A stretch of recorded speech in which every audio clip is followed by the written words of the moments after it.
राज्यपाल, आपको पता है राज्यपाल राज्य का प्रमुख होता है, कार्यपालिका का प्रमुख होता है, लेकिन वो क्या है, नाम मात्र का प्रमुख है। हमने कल राज्यपाल से संबंधित सारे फैक्ट को देख लिए, यानी किस अनुच्छेद में राज्यपाल है, वो शपथ कहाँ लेते हैं, फिर उनका योग्यता क्या होनी चाहिए, वो किसको इस्तीफा दे सकते हैं, और अंत में हम लोग कार्य पे आए थे। तो कार्य पे हम लोग कार्यपालिका शक्ति तो देख चुके थे। कार्यपालिका शक्ति कहने का मतलब है जो कार्यपालिका की सारी शक्तियाँ उसमें निहित है, वो सारे काम या तो खुद से करते हैं या दूसरों से करवाते हैं। जैसे मुख्यमंत्री की नियुक्ति करना हो, मंत्रियों की नियुक्ति करना हो, महाधिवक्ता की नियुक्ति करना हो, राज्य लोक सेवा आयोग के अध्यक्ष सदस्य की नियुक्ति करना हो, राज्य वित्त आयोग का गठन करना हो, फिर राज्य चुनाव आयुक्त का नियुक्त करना हो, ये सब कौन करते हैं, राज्यपाल। लेकिन दो कंडीशन आप देखेंगे, राज्य चुनाव आयुक्त और क्या है, राष्ट्र लोक सेवा आयोग के अध्यक्ष और सदस्यों को हटाने की जिम्मेदारी किसकी है, राष्ट्रपति की। ठीक है, आप ये भी देख रहे थे राष्ट्रपति शासन लागू करने के लिए राज्यपाल की अनुशंसा की आवश्यकता होती है। ये सब क्या, उसकी कार्यपालिका शक्ति है। आज हम शुरू करेंगे सबसे पहले राज्यपाल की विधायी शक्ति। तो देखिए, आपको पता है जो दो तरह के राज्य हैं, कहीं 2 सदन है तो कहीं 1 सदन है कि नहीं। केवल 6 ही राज्यों में 2 सदन है ना, बिहार, उत्तर प्रदेश, महाराष्ट्र, कर्नाटका, आंध्र प्रदेश और तेलंगाना, जहाँ विधानसभा और विधान परिषद भी है। बाकी जगह पे क्या है, आप देखे होंगे विधानमंडल जो है, नॉर्मली विधानमंडल 3 चीज से मिलकर बना होता है, राज्यपाल, विधानसभा, और अगर विधान परिषद है तो विधान परिषद। और जहां विधान परिषद नहीं है तो वहां केवल यही 2 चीज से मिलकर बना होता है, राज्यपाल और विधान। अब देखिए, कोई भी अगर कानून पारित होता है तो विधान परिषद है तो इसमें भी पारित होना पड़ेगा, इसमें भी पारित होना पड़ेगा, है नहीं? और दोनों से पारित होने के बाद अंत में किससे पारित होना पड़ता है, राज्यपाल से। कि जब तक राज्यपाल सहमति नहीं देगा तब तक कोई भी विधेयक अधिनियम नहीं बनेगा। विधेयक यानी एक प्रकार से प्रस्ताव, ठीक है। जैसे मान लीजिए कोई कानून बनाना है, जैसे मान लीजिए हम ये करना चाह रहे हैं कि सभी बच्चों को निःशुल्क शिक्षा मिलनी चाहिए, है कि नहीं, साथ ही कुछ सुविधाएं मिलनी चाहिए, ये हमने विधेयक डाल दिया। अब इसे चर्चा होगी, दोनों सदनों में पास होगा, और तब जा करके अगर राज्यपाल साइन कर देते हैं तो वो कानून बन जाएगा। विधेयक यानी प्रस्ताव, प्रस्ताव माना भी जा सकता है और नहीं माना जा सकता है, लेकिन जब वो अधिनियम बन जाएगा तो उसे मानना पड़ेगा। तो उसमें हम चर्चा करेंगे विधायिका में। याद रखिएगा, राज्यपाल के बिना कोई भी विधेयक, अधिनियम या कानून नहीं बनता।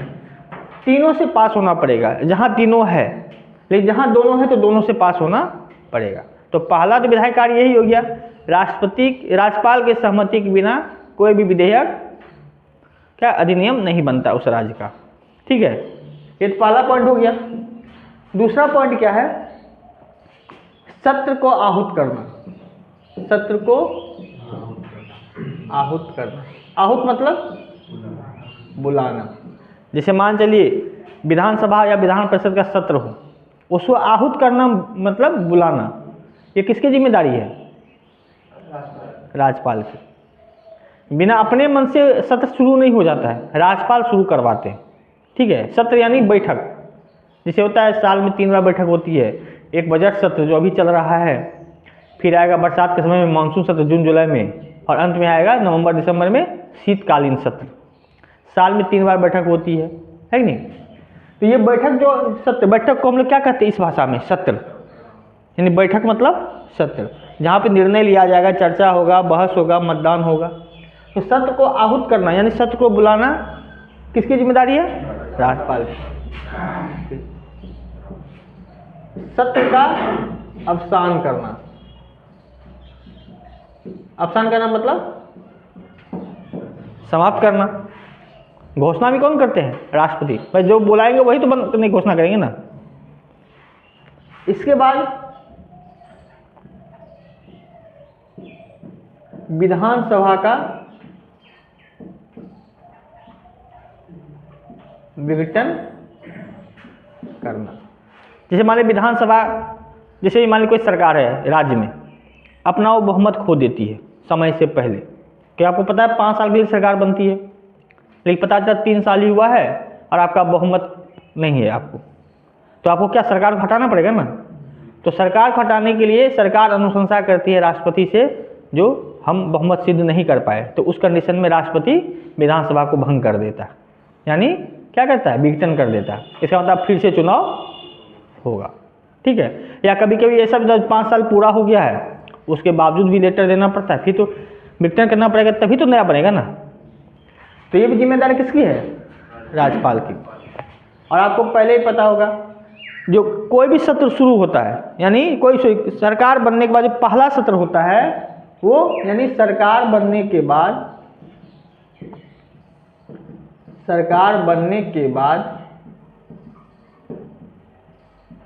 पहले सत्र की शुरुआत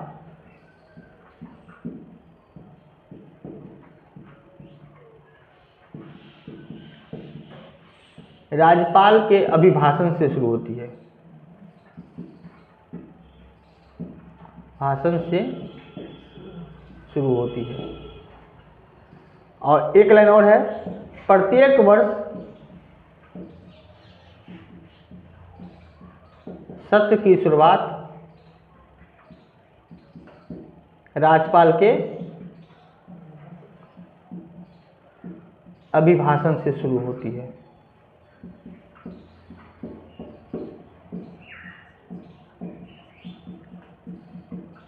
देखिए ये 3 पॉइंट आपको पता है। सत्र को बुलाने की जिम्मेदारी किसकी है, राज्यपाल। सत्र का अवसान करने की जिम्मेदारी किसकी है, राज्यपाल। विधानसभा भंग करने या विघटन करने की जिम्मेदारी किसकी है। अब देखिए, जैसे मान लीजिए अभी 2025 में चुनाव होगा बिहार सरकार का, जो भी पार्टी सरकार में आएगी, चाहे वो एनडीए आए, चाहे वो जदयू आए, चाहे वो आरजेडी आए, जब वो सरकार में आएंगे तो सरकार में आने के बाद जो सत्र की शुरुआत होगी तो पहला भाषण कौन देंगे, राज्यपाल। वो राज्यपाल अभिभाषण देंगे। और ये जो अभिभाषण किसके द्वारा पर लिखा हुआ रहेगा, मंत्रिपरिषद के द्वारा। यानी वो ये देखिए, आपको पता है राज्यपाल के नाम से सब काम होता है, तो वो ये दिखाना चाहते हैं जो हम अगले 5 साल में हम क्या करेंगे। जैसे मान के चलिए, जब आप कहीं भी जाइएगा, जैसे हम लोग जो कोई क्लास स्टार्ट करते हैं, जो नया बैच स्टार्ट होता है, तो हम लोग क्या करते हैं, पहले इंट्रोडक्शन देते हैं। भाई देखिए, हम आपको साथ ऐसे ऐसे पढ़ाई का शेड्यूल तैयार करेंगे, ऐसे पढ़ेंगे, ऐसे क्लास होगा, ऐसे ये होगा, इतने समय में सब चीज़ खत्म होगा।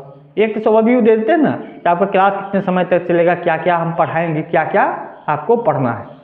उसी तरह सरकार भी करती है। तो सरकार क्या करती है, जब सरकार बनती है तो पहले वो अपना विजन बताती है, अगले 5 साल में हम क्या क्या करने वाले हैं, ताकि जनता को उस पर विश्वास हो। तो ये सरकार बनाती है, लेकिन बोलते कौन है, राज्यपाल। उसी तरह केंद्र में भी है, जब नया सरकार बनता है तो राष्ट्रपति जो बोलते हैं वो राष्ट्रपति नहीं है, वो मंत्रिपरिषद के द्वारा बोला गया है, जब अगले 5 साल में क्या क्या करेंगे। मतलब आप हमको वोट देके जिताए हैं तो मेरी जिम्मेदारी है, हम अपना लक्ष्य बता रहे हैं, अगले 5 साल में हम कहाँ से कहाँ ले जाएंगे और क्या क्या करेंगे। इसीलिए क्या लिखे हैं, सरकार बनने के बाद पहले सत्र की शुरुआत राज्यपाल के अभिभाषण से होती है।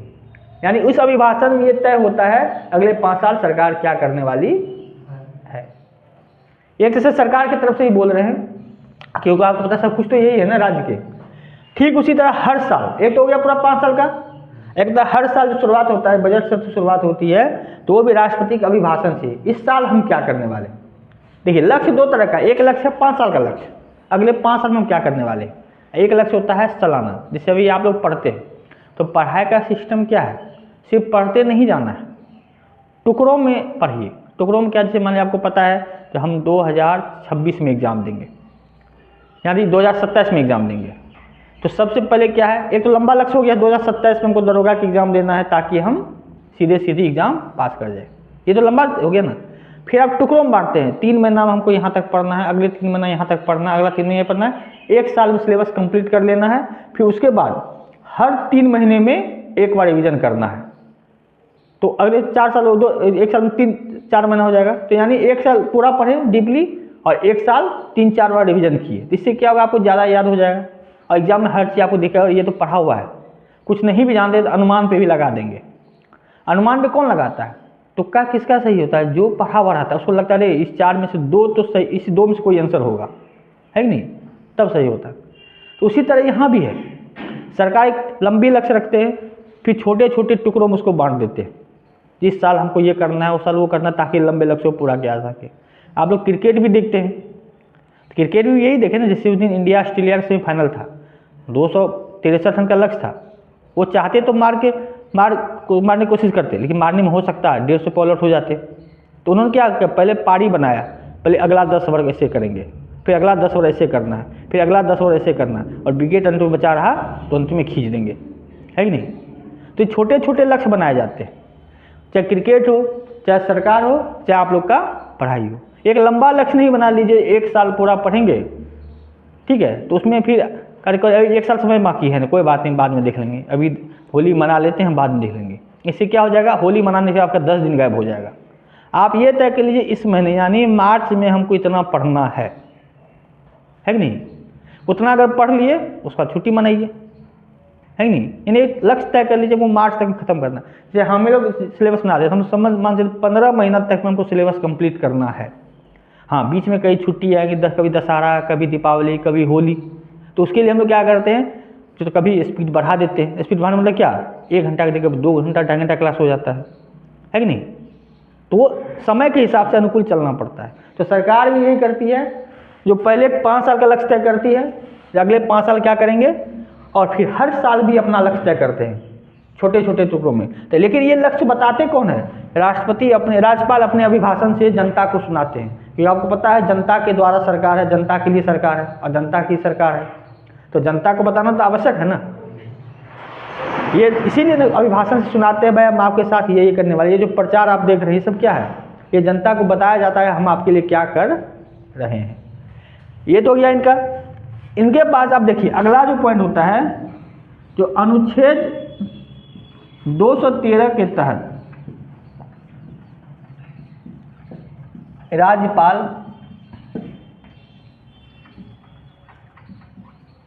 अध्यादेश जारी कर सकता है। राष्ट्रपति कितने के तहत अध्यादेश जारी कर सकता था, 123। संख्या वही है, बस अदल बदल हो गया है। अध्यादेश मतलब क्या है, देखिए आपको पता है कानून बनाने के लिए दोनों सदन से पारित होगा, फिर राज्यपाल के पास जाएगा। अब दोनों मान लीजिए इसमें कोई हम पेश कर दिए, 15 दिन 20 दिन इसमें लग गया बहस होने में, पास होने में, 1 महीना इसमें लग गया, फिर वहाँ लग गया 3-4 महीना लग गया, कभी कोई साल भर लग जाता है कि नहीं। तो आपको अर्जेंट काम हो, 10 दिन के अंदर चाहिए आपको कोई कानून, अब बहुत ज़रूरी कोई कानून है, और अभी इसकी बैठक भी नहीं है, किसकी बैठक तो साल में 3 ही बार होती है ना। एक होगी फरवरी से मार्च अप्रैल तक, फिर होगी जून से लेकर जुलाई अगस्त तक, फिर नवंबर दिसंबर के महीने में होगी। बाकी मान लीजिए ऐसा समय है जो दोनों बैठक में नहीं है और अचानक कानून की जरूरत पड़ गई, तब आप क्या कीजिएगा, बैठक बुलाइएगा नहीं, तब राज्यपाल जो है कानून बना देता है। राज्यपाल करने मतलब है राज्यपाल जो भी करेगा वो मंत्रिपरिषद की सलाह पे ये कानून बना देते हैं, किसके द्वारा, अध्यादेश के द्वारा। और बाद में जब संसद की बैठक होती है, विधानसभा की बैठक होती है, तब उसमें वो पारित करवा लेते हैं, तत्कालिक वो पास कर देते हैं। तो इसके फायदे भी है, नुकसान भी है।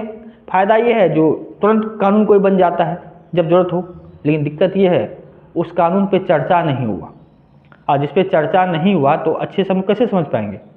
अब खुद सोचिए, हम आपको 2 तरीके से पढ़ाएं, एक कोई डिस्कस, चलिए मान चलिए इसी पर अध्यादेश पे चर्चा किए, क्या लगता है आपको अध्यादेश लाना जरूरी है, चलिए आप ही से पूछते हैं, क्या अध्यादेश के द्वारा कानून बनाना आवश्यक है, आप लोग क्या राय, पहले समझा देते हैं। अध्यादेश में कोई बहस चर्चा नहीं होता, सीधे कानून बनता है, और जब सत्र की बैठक होती है तो उसमें पास करा लिया जाता है। लेकिन साधारण विधेयक क्या है, नॉर्मल, जो दोनों सदन से पारित होगा, बहस होगा, फिर जा करके राज्यपाल साइन करते हैं। तो दोनों में कौन अच्छा है, सही अध्यादेश है। गलत, हम गलत कर दिए तो ये दोनों होता है। देखिए याद रखिएगा, जब भी बहस हो तो दोनों पक्ष को देखिए, एक पक्ष और विपक्ष। जैसे आप पक्ष बोले तो हम पक्ष में क्या बोलेंगे, अध्यादेश जब भी अचानक आकस्मिक कोई कानून की जरूरत होती है तो तुरंत हमें कानून बना के दे देता है, इसमें विलम्ब होने की चांस नहीं होते, या कभी कभी राजनीतिक के चक्कर में जानबूझकर भी जान रहे हैं, विरोधी भी जान रहे कानून सही है लेकिन विरोध कर देते हैं, होता है कि नहीं। लेकिन दिक्कत एक ये भी है, विपक्ष में क्या है, कभी कभी ऐसा हो जाता है वो जान रहा है अगर इसको संविधान सभा विधान परिषद में रखेंगे तो ये पास नहीं हो पाएगा, है कि नहीं, तो उसका मजबूरी का फ़ायदा उठा करके जानबूझकर अध्यादेश से कानून बना देते हैं ताकि बहस चर्चा ना हो। और जब बहस चर्चा ना हो तो हम जो विधायक बना के भेजे हैं तो कैसे पता, कुछ भी कानून बना दिए, ज़बरदस्ती कोई कानून बना दिए बिना बहस का, तो नुकसान हो सकता है कि नहीं। अगला सत्र शुरू होने के बाद 6 सप्ताह के अंदर तब तक तो 6-7 महीना, अगला सत्र क्या है 6 महीना तो मैक्सिमम हो सकता है कि नहीं। 6 महीना अगर मान लीजिए आज सत्र खत्म हुआ, आज ही हम अध्यादेश ला दिए तो अगले 6 महीना पर होगा ना, कभी मैक्सिमम रह सकता है 6 महीना अध्यादेश।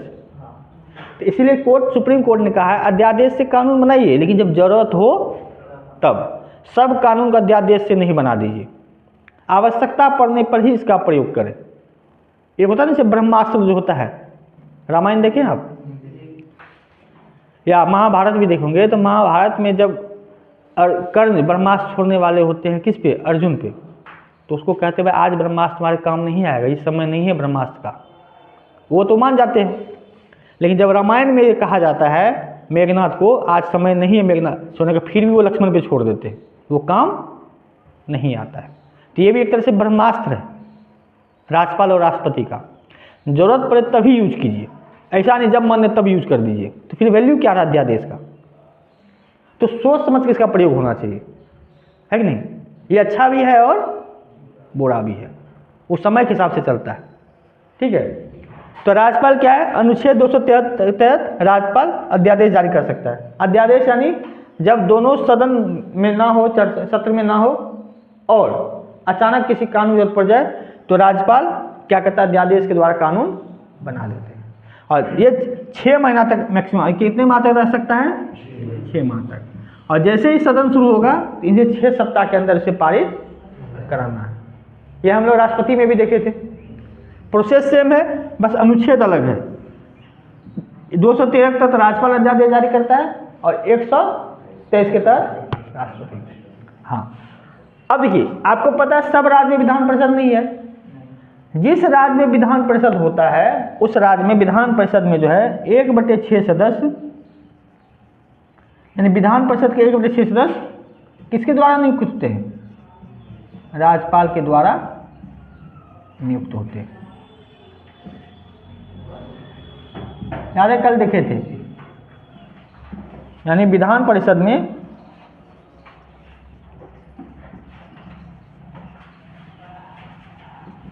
1/6 सदस्य राज्यपाल के द्वारा नियुक्त होते हैं।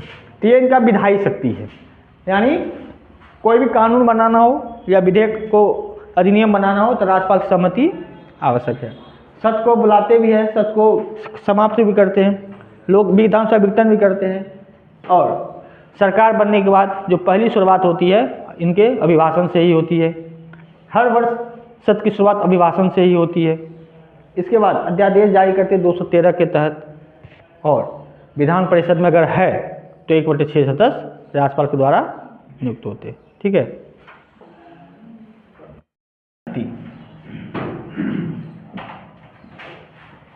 यानी अगला जो पॉइंट है राज्यपाल की वित्तीय शक्ति।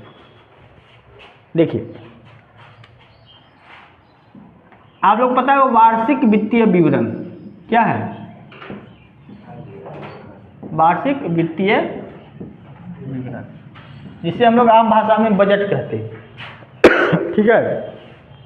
तो बजट जो है क्या होता है, एक साल के आय व्यय का लेखा जोखा, यानी हम इसमें ये बताते हैं या सरकार इसमें हमें ये बताती है जो हमने एक साल में कितना पैसा कमाया, यानी पिछले साल, जैसे मान लीजिए 1 मार्च को बजट पेश हुआ बिहार सरकार का, तो उसमें ये पहले बताया गया जो 2024 में कितना पैसा कलेक्ट हुआ, चाहे वो टैक्स से हो, जुर्माना से हो, भारत सरकार के तरफ से हो, फिर उसके बाद कर्ज के तरफ से हो, जो भी मेरा इनकम है सब हो।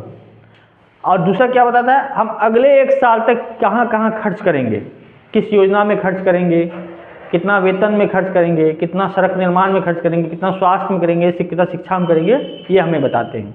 तो बजट क्या है, इनकम और एक्सपेंडिचर यानी आय और व्यय का लेखा जोखा। तीसरे हम लोग संवैधानिक भाषा में क्या कहते हैं, वार्षिक वित्तीय विवरण। तो वार्षिक वित्तीय विवरण आपको पता है विधानसभा में पेश होता है और ऊपर लोकसभा में होता था। तो ये जो पेश होता है ये राज्यपाल के अनुमति से पेश होता है। किसके अनुमति से पेश होता है, राज्यपाल के अनुमति से। अगर राज्यपाल की अनुमति नहीं होगी तो वित्त मंत्री बजट पेश नहीं करेंगे। बजट को रखवाते कौन है, एक सिंपल क्या, जब बजट बनता है, बजट बनने के बाद राज्यपाल को पास जाया जाता है और राज्यपाल वो अनुमति देते, हाँ आप बजट पेश कीजिए। अगर राज्यपाल अनुमति नहीं देंगे तो बजट पेश नहीं होगा। लेकिन ऐसा राज्यपाल नहीं करते हैं, क्यों, क्योंकि देश चलाना हो, राज्य चलाना हो तो पैसे की आवश्यकता होती है। बजट पे रोक कैसे लगा दे, आज तक ऐसा देखा नहीं गया है। ठीक है, तो राज्यपाल की अनुमति से ही प्रत्येक वर्ष जो है वार्षिक वित्तीय विवरण विधानसभा में पेश होता है। ठीक है, इसके अलावा और कोई धन विधेयक हो, धन विधेयक यानी जो धन से संबंधित होगा, इसके अलावा यानी बजट भी एक प्रकार का धन विधेयक है कि नहीं, लेकिन इसके अलावा भी और सारे धन विधेयक है। ये तो बजट हो, इसके अलावा भी कभी खर्चा बढ़ जाता है ना, या कुछ नए कानून बनाने पड़ जाते हैं फाइनेंस से जुड़े हुए, वित्त से जुड़े हुए। तो धन विधेयक भी जो है इसकी चर्चा हम लोग डीपली करेंगे कौन, विधायिका में। धन विधेयक आखिर होता क्या है, इसमें क्या क्या शामिल किया जाता है। तो धन विधेयक भी क्या होता है, राज्यपाल के अनुमति से ही पेश होता है। किसके अनुमति से पेश होता है,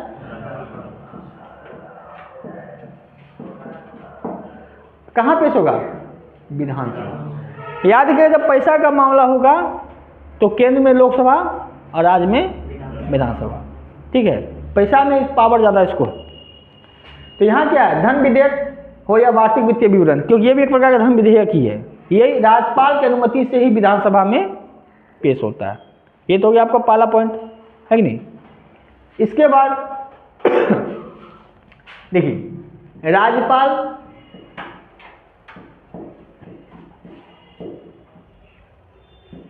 आवश्यक पड़ने पर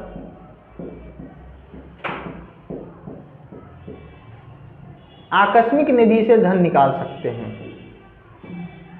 आकस्मिक निधि से धन निकाल सकते हैं। देखिए, राष्ट्रपति में भी आप लोग देखेंगे एक संचित निधि होता है और एक होता है आकस्मिक निधि। संचित निधि जो ये बजट जहाँ से खर्चा होता है, जो सरकार का कलेक्शन होता है वहाँ जमा होता है और खर्चा भी वहीं से होता है। एक होता है आकस्मिक निधि, यानी इमरजेंसी के लिए पैसा रखा जाता है। तो वो भी क्या होता है, जब चाहे वो राष्ट्रपति उनको यूज कर सकते हैं आवश्यकता पड़ने पे। अब ऐसे समझिए, अभी जैसे मान चलिए अभी कल आप दरोगा बनेगा, 50,000 60,000 रुपये महीना मिलेगा, है कि नहीं। आपके पास ऑप्शन क्या रहता है, अगर आपको रूम मिल रहा है तो रूम तो दे दिए, बच्चों का भाड़ा, ये भाड़ा, जैसे मान रूम भाड़ा 5,000, बच्चों का पढ़ाई पे खर्चा 10,000, खाने का खर्चा, ये खर्चा सब तो फिक्स खर्चा है ना, ये तो आपसे करते रहते हैं। और आप ये सोच के चलते हैं जो 60,000 रुपये का 10,000 रुपये बचा के रखें ताकि भविष्य में काम आए। तो ये तो हो गया आपका नॉर्मल खर्चा। यही देश का है वार्षिक वित्तीय विवरण, जो नॉर्मल खर्चे तो करना ही पड़ेगा, आपकी मजबूरी है। लेकिन कुछ ऐसे खर्चे होते हैं जो आपके लिस्ट में नहीं होता है, जैसे अचानक आज किसी घर में एक्सीडेंट हो गया और डॉक्टर बोल दिया 5 लाख की जरूरत है, क्या आप जमा कर, ये तो अचानक हो गया ना। या किसी की मृत्यु हो गई, अचानक भोज करने की जरूरत पड़ गई, तो कुछ खर्चे अचानक होते हैं। तो उसके लिए क्या है कि आपको एक अलग से फंड रखना पड़ता है। रखते हैं ना हम लोग, इंश्योरेंस करा के रखते हैं या पैसा जमा करके रखते हैं। भाई 60,000 रुपया कमाए तो हर महीना 10,000 रुपया 12,000 रुपया एक जगह बचा के रखते हैं ताकि ऐसी स्थिति में बचा जाए। तो वही होता है आकस्मिक निधि। ये इमरजेंसी केस में आवश्यकता पड़ने पर इसका प्रयोग होता है। इसका प्रयोग कौन करते हैं, राज्यपाल, और केंद्र स्तर पे राष्ट्रपति। ठीक है, तो याद रखिएगा ये चीज़, वार्षिक वित्तीय विवरण किसकी अनुमति से पेश होता है, राज्यपाल की अनुमति से। धन विधेयक किसकी अनुमति से पेश होता है, राज्यपाल आवश्यक पड़ने पर आकस्मिक निधि से धन निकाल सकते हैं। और इसके अलावा आपने देखा होगा राज्य वित्त आयोग,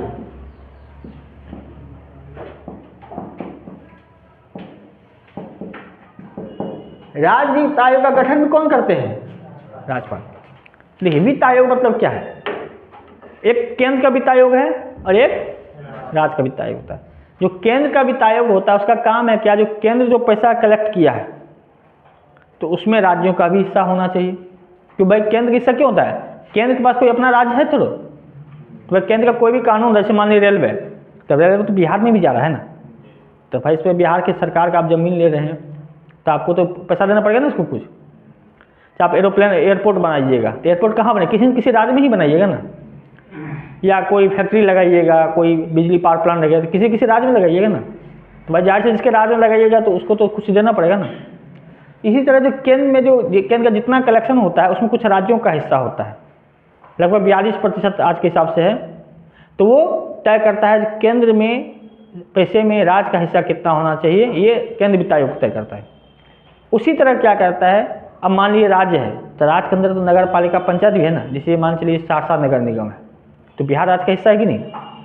आपका पंचायत है ग्राम पंचायत, वो बिहार राज्य का हिस्सा है कि नहीं। तो उसको पैसे देने की जिम्मेदारी किसकी है, राज्य की है।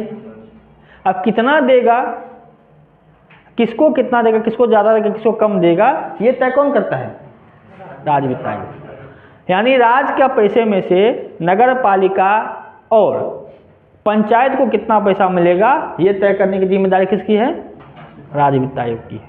ठीक है, और ये राज्य वित्त आयोग का गठन कौन करते हैं, राज्यपाल। उसी तरह केंद्र वित्त आयोग का गठन करते हैं राष्ट्रपति, और उनका जिम्मेदारी है केंद्र के धन में राज्यों का हिस्सा कितना होना चाहिए। तो ये आपका हो गया वित्तीय शक्ति किनका, राज्यपाल का। ठीक है, तो हेडिंग देखिए,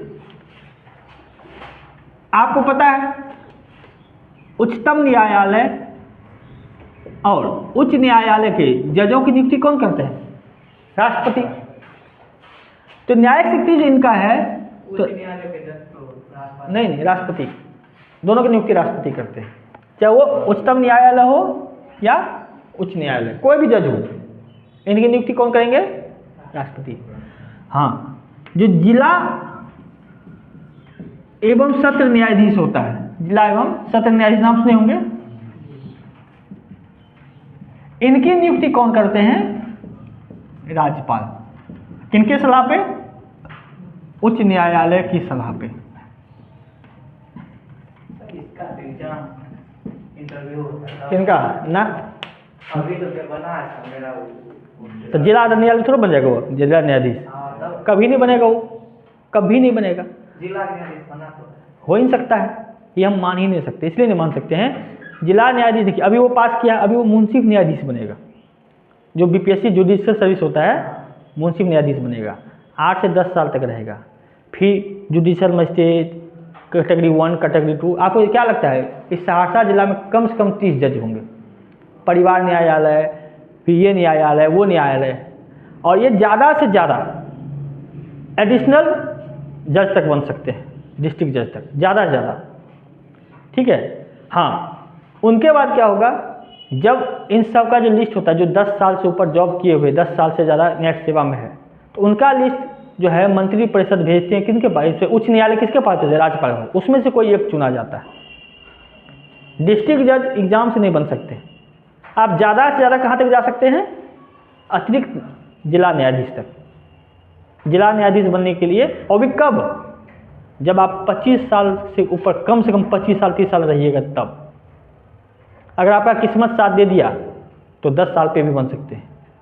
लेकिन कोई भी अगर देखिएगा, 2 तरह जुडिशियल सर्विस होता है, एक होता है Bihar judicial service, Bihar judicial service, ये लोअर जुडिशियल सर्विस हुआ, एक हुआ अपर जुडिशियल सर्विस।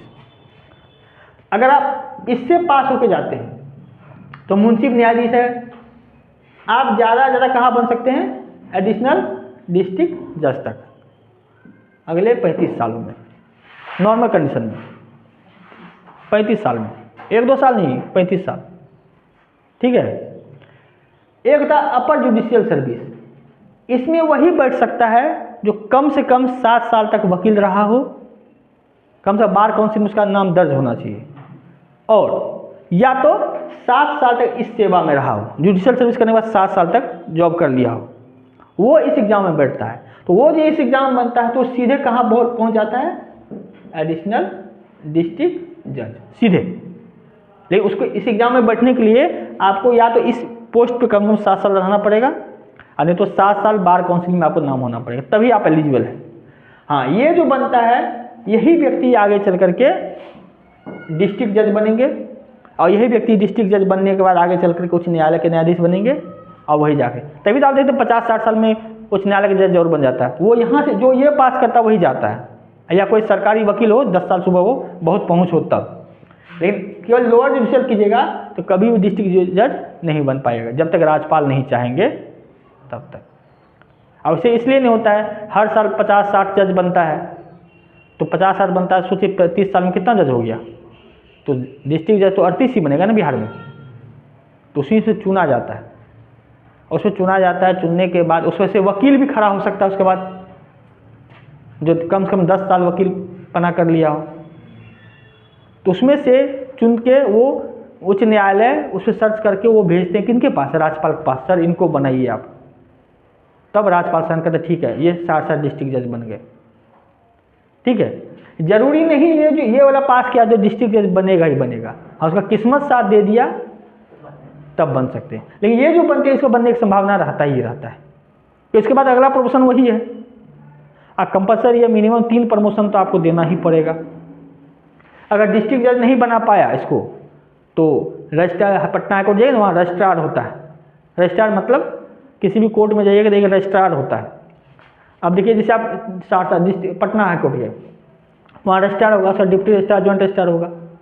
आप सीधे थोड़ा किसी जज से मिल लीजिएगा, आप पहले वहाँ रजिस्ट्रेशन कराइएगा, वो रजिस्ट्रार तय करेगा कि हाँ इसका ये फलना केस है, कब तो कौन जज खाली है, ये जज को दिखा, ये फिर वो जज को सेलेक्ट करते हैं, तो आप इस जज के अंदर आपका केस जाएगा।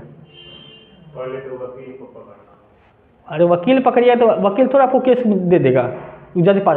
अब आपका केस किस जज के पास जाएगा ये वकील थोड़ा तय करता है, ये रजिस्ट्रार तय करता है। आप वहाँ पे दर्ज अपना रजिस्ट्रेशन कराइए वकील के साथ, वकील को ले जाइए, वकील आपका रजिस्ट्रेशन करा देगा, वो कहता है हाँ आप कोर्ट नंबर इतना 5 में जाइए, इस जज के पास आपका केस चलेगा, इतना दिन आइएगा, दिन वही देगा आपको। ठीक है सुनवाई का, तो ये बहुत लंबा प्रोसेस है, अभी इतना आसान नहीं है। तो जिला एवं सत्र न्यायाधीश की नियुक्ति कौन करते हैं, राज्यपाल। किनके सलाह पर, उच्च न्यायालय के सलाह पे। तो इनका न्यायिक कार्य हो गया। और हाँ, अनुच्छेद 161 के तहत इन्हें क्षमादान की शक्ति दी गई है।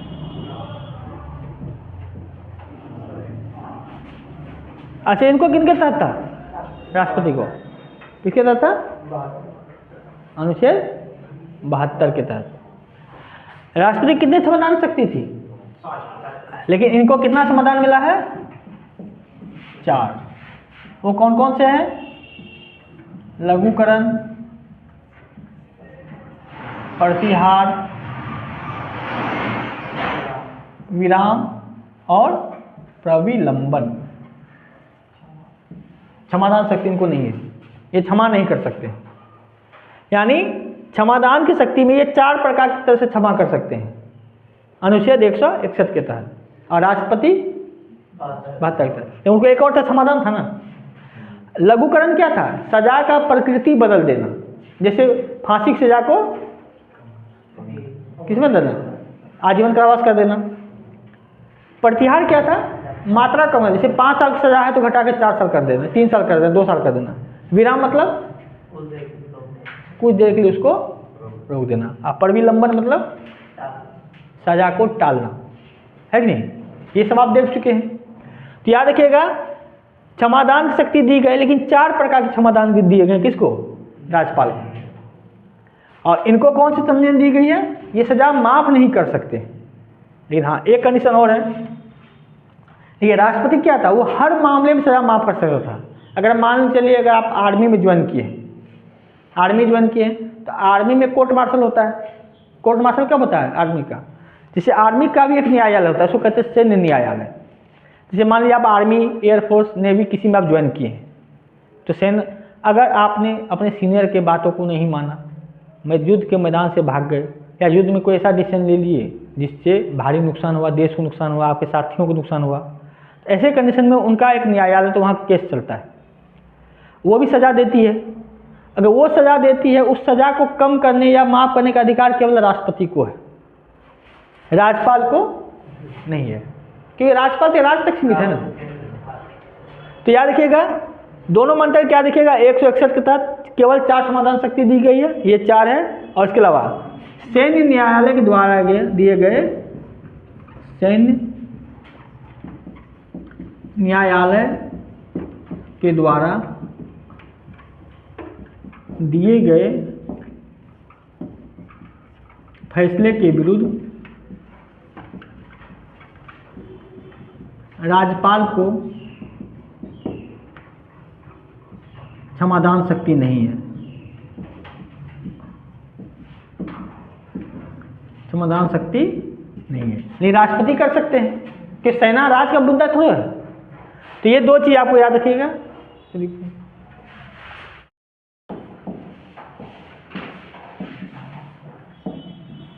विवेकाधीन शक्ति और है, देखिए राज्यपाल को जो है अनुच्छेद 163 के तहत, ये जरूर याद रखिएगा, किसके तहत 163 बहुत प्रसिद्ध सवाल है। ये एकमात्र शक्ति है जो राज्यपाल को राष्ट्रपति से ज़्यादा पावरफुल बना देता है। ठीक है, विवेकाधीन शक्ति अर्थात वैसी शक्तियाँ जिन्हें करने के लिए राज्यपाल को किसी की आवश्यकता नहीं, तो ये अपने विवेक से कर सकता है। इससे पहले जो भी शक्ति देखे थे तो कभी मुख्यमंत्री के सलाह पर, कभी उच्च न्यायालय की सलाह पे, लेकिन अब जो कानून होगा वो अपने हिसाब से करेंगे, उसके लिए किसी की आवश्यकता नहीं है। तो सबसे पहले तो यही देखिए। अब देखिए आप याद रखिएगा अनुच्छेद 200, लेकिन जो जो अनुच्छेद हम क्लास में लिखा रहे हैं वो आपको याद रहना चाहिए, वो हर अनुच्छेद इंपॉर्टेंट है। अब देखिए क्या हो गया, जैसे मान चलिए बिहार की ही बात करते हैं। अब बिहार सरकार ने, विधानसभा और लोकसभा ने क्या किया, कोई कानून पारित कर दिया। अब वो कहाँ जाएगा, अगर विधानसभा विधान परिषद पारित करने के बाद कहाँ जाएगा, वो राज्यपाल के पास जाएगा ना।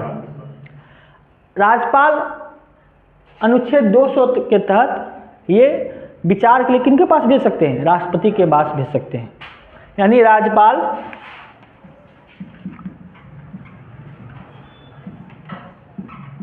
राज्य विधानमंडल से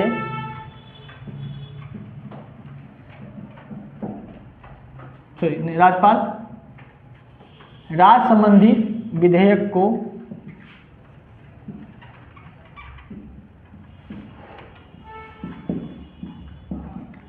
राष्ट्रपति के पास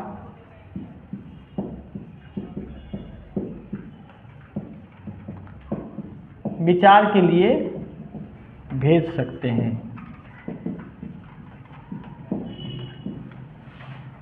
यानी ये कह रहा है जैसे कोई भी कानून बनाना है, विधानसभा पारित हो गया, अब राज्यपाल को लग रहा है कि ये कानून थोड़ा आपको समझ में नहीं आ रहा, क्लियर नहीं हो पा रहा है, तो वो क्या कर सकते हैं, वो किनके पास भेज सकते हैं विचार के लिए, राष्ट्रपति के पास।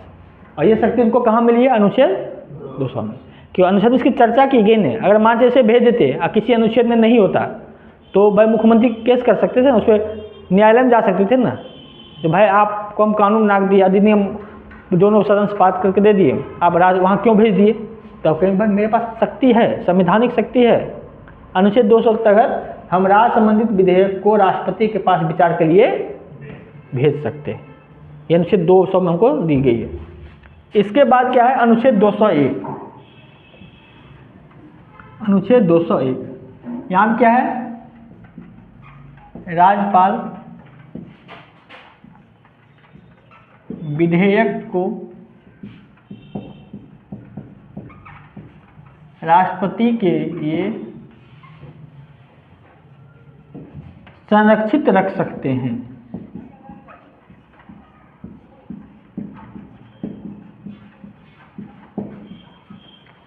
देखिए दोनों मंत्र समझिए। 200 में क्या कह रहा है, हम जो विधेयक जो दोनों से पारित हो गया विधानमंडल से, राज्यपाल ने क्या किया, इसमें क्या किया, राष्ट्रपति के पास भेज दिया, किसके तहत, 200 के तहत। हम 201 में क्या कह रहे हैं, विधानसभा विधानमंडल ने कानून विधेयक पारित कर दिया, अब मेरे पास रख दिया, तो हम रखे हुए हैं, जब आपसे पूछेगा सर पास कर दीजिए तो बोलिए राष्ट्रपति के लिए रखे हुए, मतलब भेजे नहीं है, हम अपने पास रखे हुए।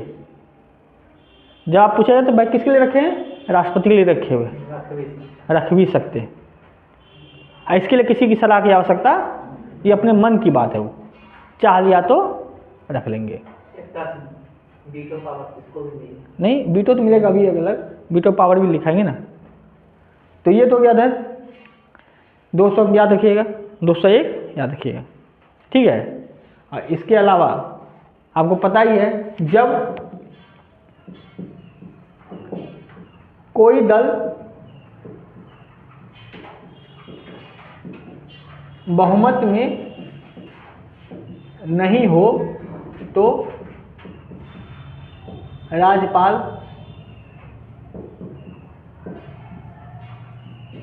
किसी को भी मुख्यमंत्री नियुक्त कर सकता है।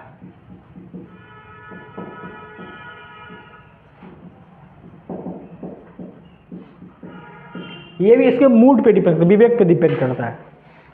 देखिए बहुमत है तब तो करना ही पड़ता है, मजबूरी है। लेकिन किसी को बहुमत नहीं है तो किसी को भी मुख्यमंत्री नियुक्त कर सकता है, चाहे वो विधायक हो या ना हो। विधायक है तब ठीक है, आप बहुमत सिद्ध कीजिए 1 महीना के अंदर, और आप विधायक नहीं है तो 1 महीना के अंदर विधायक बन के 6 महीना के अंदर विधायक बन के दिखाइए। तो ये सब उनकी क्या है, विवेकाधीन शक्ति। और इसके अलावा राज्यपाल को वे सारे शक्ति प्राप्त है, वीटो, ये वीटो शक्ति, जैसे पूर्ण वीटो, निलंबन वीटो और पॉकेट वीटो। यानी राज्यपाल को भी ये शक्तियां प्राप्त है। पूर्ण वीटो मतलब क्या है, जब कोई भी कानून अधिनियम को वो पूरी तरह से खारिज कर सकते हैं। या निलंबन वीटो क्या है, जो पुनर्विचार के लिए वापस लौटा सकते हैं। और पॉकेट वीटो मत ना तो खारिज कर रहे हैं और ना ही पुनर्विचार के लिए लौटा रहे हैं, तो उनको ये वीटो शक्ति भी प्राप्त है, ठीक है। तो ये हो गया आपका राज्यपाल की शक्तियाँ। और अगले क्लास में क्या होगा, मुख्यमंत्री से संबंधित सवाल, ठीक है।